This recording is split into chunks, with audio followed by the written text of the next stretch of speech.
बच्चों, आज की कक्षा में हम कक्षा 12वीं के अध्याय अवकलन के बारे में चर्चा करेंगे। अवकलन चैप्टर जब हम पढ़ते हैं तब हमारे पास दो शब्द आते हैं, एक अवकलन और दूसरा अवकलज। अवकलन क्या होता है? तो अगर हमारे पास कोई फलन f(x) है, उसमें x के रिस्पेक्ट में, x के सापेक्ष यदि हम उसमें कोई परिवर्तन करते हैं तो परिवर्तन की दर हम जिस विधि से ज्ञात करेंगे उस विधि को अवकलन कहते हैं। और इस विधि से जब हम अवकलन करते हैं और लास्ट में हमको जो आंसर मिलता है उसे हम अवकलज कहते हैं या डेरिवेटिव। अवकलन मतलब डिफरेंशिएशन और अवकलज मतलब डेरिवेटिव, यानी अवकलन करने के बाद हमको अवकलज प्राप्त होता है, रिजल्ट को हम अवकलज कहते हैं। तो हम देखते हैं कि अवकलन हम किस प्रकार से करते हैं। मान लीजिए कि हमारे पास कोई फलन f(x) है। यहाँ पर हमारे पास एक फलन है, ये फलन है y बराबर f(x). यहाँ पर ये जो f(x) है, यदि हम इस x में एक सूक्ष्म परिवर्तन कर दें, x में अगर हम डेल x, डेल ये जो निशान बना हुआ है ये डेल x कहलाता है। इसका मतलब होता है बहुत ही सूक्ष्म, यानी अगर हम x में इस डेल्टा x की वृद्धि कर दें, बहुत छोटी सी वृद्धि कर दें, तो जब हम यहाँ से f ऑफ x में डेल्टा x की वृद्धि कर रहे हैं तो y में भी कुछ परिवर्तन होगा। इसी परिवर्तन की दर को हम ज्ञात करेंगे कि y में क्या परिवर्तन हो रहा है। तो अगर हमने यहाँ पर x प्लस डेल्टा x लिख दिया तो यहाँ पर भी y प्लस डेल्टा y हो गया। मान लीजिए कि y में जो वृद्धि हो रही है वो डेल्टा y है, यानी y बराबर f(x) है। और जब हमने x के स्थान पर x प्लस डेल्टा x लिखा तो y के स्थान पर y प्लस डेल्टा y हो गया। डेल्टा x जो है वो x में परिवर्तन है, डेल्टा y है वो y में परिवर्तन है। तो y में परिवर्तन की दर x के सापेक्ष हम निकाल रहे हैं। अब परिवर्तन कितना हुआ? सबसे पहले f(x) था, बाद में f of x plus delta x हो गया। तो क्या हुआ परिवर्तन? जो हमको बाद में मिला है उसमें से हम पहले वाले को माइनस कर देंगे, यानी f of x plus delta x minus f(x) upon पहले क्या था? पहले x था, बाद में x प्लस डेल्टा x हुआ, यानी x plus delta x minus x। यहाँ से x और x दोनों कैंसिल हो गए, तो क्या बचा? f of x plus delta x minus f(x) upon delta x। ये जो f of x plus delta x है इसको हम y प्लस डेल्टा y यहाँ से लिख सकते हैं। तो यहाँ हमने लिख दिया y plus delta y minus f(x) को हम y लिख सकते हैं, तो minus y upon delta x। ये y और y भी कैंसिल हो गए, तो हमारे पास बचा delta y upon delta x।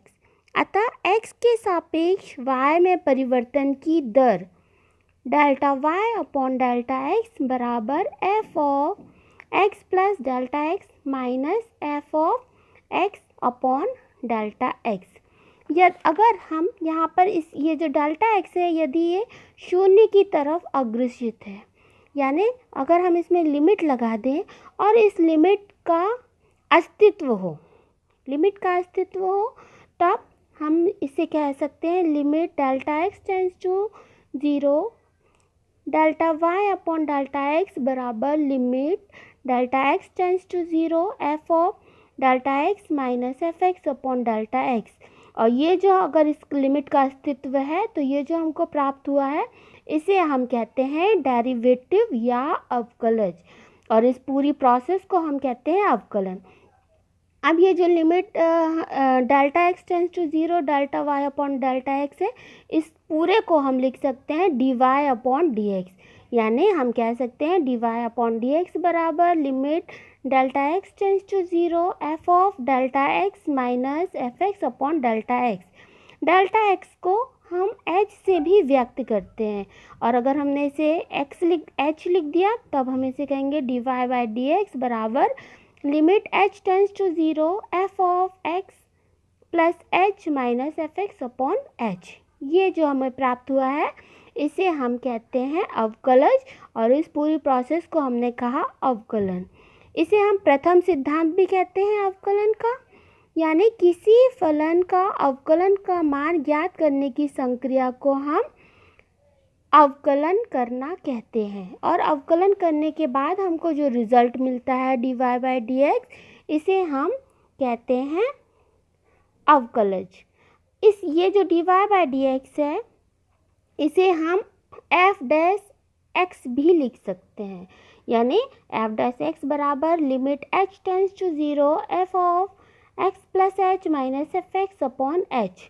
अब यदि हमने यहाँ पर कोई बिंदु a ले लिया, यानी x का मान बिंदु a पर, जो x है वो a पर अग्रसित है, तब f' जहाँ x है वहाँ a रख दिया, तो f' बराबर limit h tends to 0 f of a plus h minus f a upon h। अब a प्लस h यानी x, ये जो f' है इसे हम बोलेंगे derivative of fx at the point of x बराबर a। x बराबर a बिंदु पर fx का अवकलज a प्लस h बराबर x, और चूँकि h टेंस टू 0 है इसलिए x टेंस टू a हो जाएगा, और limit x tends to a पर fx minus f a upon x minus a। इस h का मान हमने रख दिया x माइनस a।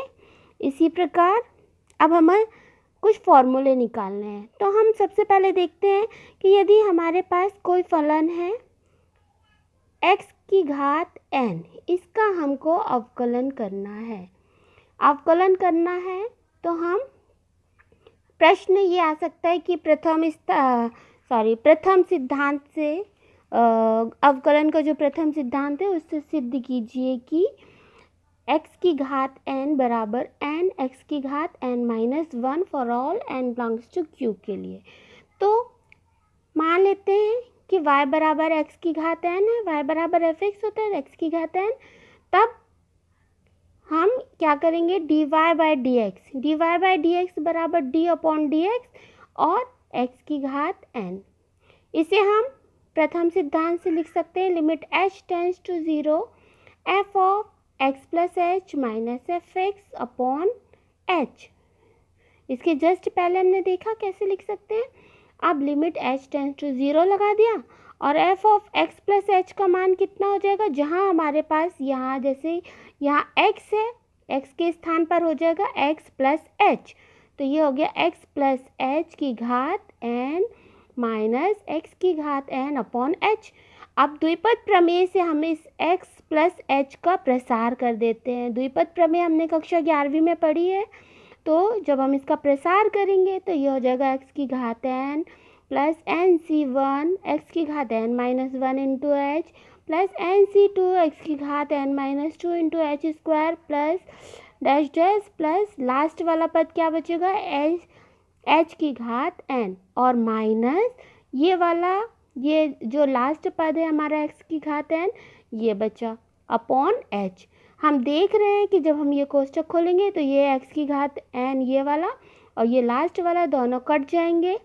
क्या बचेगा nc1, ये nc1 x की घात n माइनस 1 और h, और ये जो h है ये सारे पदों में रहेगा, पहले पद में भी दूसरे में भी। तो हमने क्या किया, यहाँ से h को भी कॉमन ले लिया।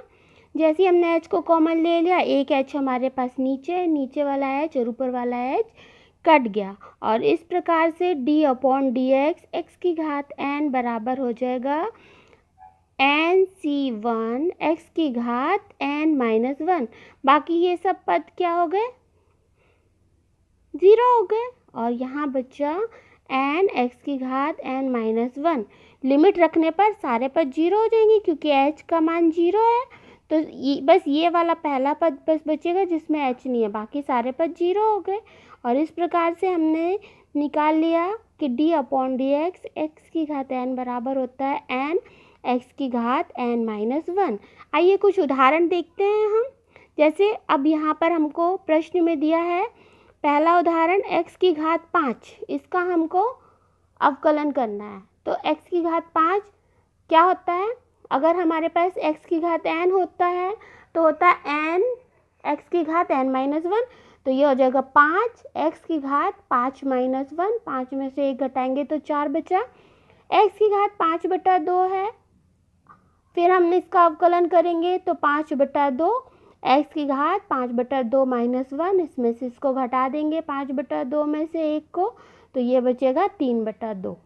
उसी प्रकार अगर हमारे पास कोई फलन है y बराबर एक्स की घात 3 धन एक्स की घात 2, तो हम इसे लिख सकते हैं, अलग अलग कर देंगे हम अवकलन, तो d/dx एक्स की घात 3 धन d/dx एक्स की घात 2, और इसे हल करेंगे तो 3 एक्स की घात 2 धन 2 एक्स की घात 1, यानी कि 3x² प्लस 2x।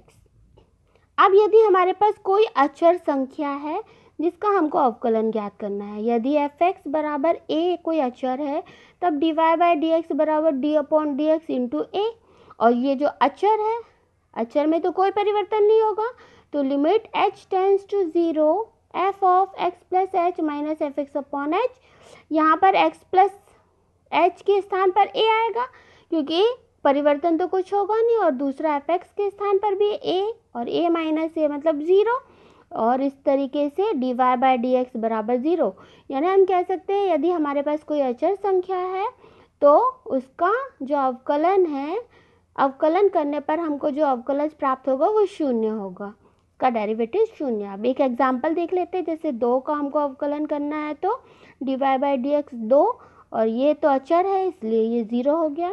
उसी प्रकार d/dx 2x की घात 3, तो ये जो 2 है ये अचर है, इसको हमने आगे कर दिया, और अवकलन होगा सिर्फ x का, x की घात 3 का, तो 2 आगे कर दिया, d/dx x की घात 3, फिर घात आगे आ गई, और तो यह हो जाएगा 2 गुणा 3 x की घात 3 माइनस 1 यानी कि 2, और 3 दूनी 6, इन दोनों का गुणा कर दिया तो 6x²। एक और उदाहरण देखते हैं हम, जैसे 2x की घात 3/2। अब क्योंकि हमको अवकलन करना अच्छे से आने लगा है, हम इसको डायरेक्ट भी कर सकते हैं, पर हम इसे देखते हैं कैसे कर रहे हैं। 2 अचर है, इसको आगे कर दिया, d/dx x की घात 3/2, और 3/2 आगे आके 1 माइनस होगा जब हम अवकलन करेंगे तो ये हो गया 2 गुणा 3/2 x की घात 3/2 माइनस 1, 3/2 में से 1 घटाएंगे तो 1/2 आता है, और यहाँ पर 2 से 2 कट गया तो ये हो गया 3x की घात 1/2। अगर मान लीजिए हमारे पास y बराबर ऐसा कोई फलन है, x की घात 5 धन 3 x की घात 3 धन 5, इसका हमको अवकलन करना है, तो पहले हमने कोष्टक के अंदर सबको लिख के बाहर से d/dx कर दिया। d/dx जो है ये एक ऑपरेटर भी हम इसे बोल सकते हैं। अब हमने क्या किया, सबको अलग अलग कर दिया हर स्टेप में, ये जो 3 अचर था इसको हमने बाहर ले लिया, और इन सब का अलग अलग अवकलन हमने किया, तो ये हो गया 5x की घात 4 धन 3 गुणा 3x की घात 2 धन, यहाँ पर सिर्फ 5 बचा है और कोई x वाला पद नहीं है, और हम जानते हैं कि अचर का जब हम अवकलन करते हैं तो वो 0 आता है, इसलिए ये 0 हो गया। और इस प्रकार के सवालों को हम मौखिक भी हल कर सकते हैं। अब मान लीजिए हमारे पास ऐसा कोई बड़ा सा क्वेश्चन है जिसमें हमको कोष्टक हल करना है, तो हम क्या करेंगे, सबसे पहले हम इनको सरल कर लेंगे, कोष्टक खोल के हम इसको हल करेंगे। ये x का गुणा x² में हुआ, फिर x का गुणा 2/x में हुआ, फिर 1/x का गुणा x² में, इस तरीके से हल किया तो हमको y बराबर मिल गया x³ plus 2 plus x plus 2x की घात, ये जो 2/x² था, इस बटे वाली घात को हम ऊपर ले जाएंगे तो माइनस का चिन्ह आ जाएगा, और इस प्रकार से हमने इसको अलग अलग कर लिया, फिर हमने इसका अवकलन कर लिया। x की घात 3 का अवकलन हो गया 3x², 2 का अवकलन हो गया 0, x का अवकलन हो गया 1, और यहाँ पर माइनस की 2 की घात थी और 1 2 आ गए तो 2 दूनी 4, माइनस का 4 x की घात -2 - 1 यानी कि -3, और हम जानते हैं यहाँ पर x की घात 0 का मतलब 1 होता है, तो यहाँ पर हमने 0 रख दिया, और इस तरीके से ये हो गया 3x² प्लस 1 - 4x की घात -3, और अब ये माइनस वाली घात को हम वापस नीचे ले जा सकते हैं तो धनात्मक हो जाएगी घात। इसी तरीके से एक और एग्जाम्पल हम देखते हैं कि यदि हमारे पास इस तरीके का कोई फलन है y बराबर 5x की घात माइनस 3/2 और हमको dy बाई dx ज्ञात करना है at the point of x बराबर 25, किसी बिंदु 25 पर हमको dy बाई dx निकालना है। तो सबसे पहले तो हम dy बाई dx निकाल लेते हैं। इसके लिए ये जो 1/5 है ये तो अचर हो गया, इसको हमने बाहर कर लिया। और यहाँ पर हमारे पास ये जो निगेटिव घात थी, ऋणात्मक घात है, इसको हम ऊपर ले जाएंगे तो पॉजिटिव हो गई। ये हो गया x की घात 3/2। अब हम dy बाई डी एक्स निकालेंगे। 1/5 अचर है, बाहर हो गया, कांस्टेंट है d अपॉन डी एक्स की घात 3/2। 3/2 आगे आ गया, x की घात 3/2 माइनस 1। 3/2 में से 1 घटाएंगे तो बचेगा 1/2 और आगे बचा 3/5 दूनी 10। 3/10 x की घात 1/2। 1/2 का मतलब होता है वर्गमूल, तो हम इसे वर्गमूल x भी लिख सकते हैं। अब हमको दिया है पॉइंट ऑफ x इक्वल 25, यानी अब हम इसे लिखेंगे dy बाई डी एक्स बराबर 25 इक्वल 3/10 और x के स्थान पर रख देंगे 25। 25 के ऊपर वर्गमूल का निशान है, यानी 25 का वर्गमूल 5 हो गया। और इस तरीके से ये 5 और 10 आपस में कट गया और हमको मिल गया dy बाई डी एक्स बराबर 25 पर हमको मिल गया 3/2। Thank you.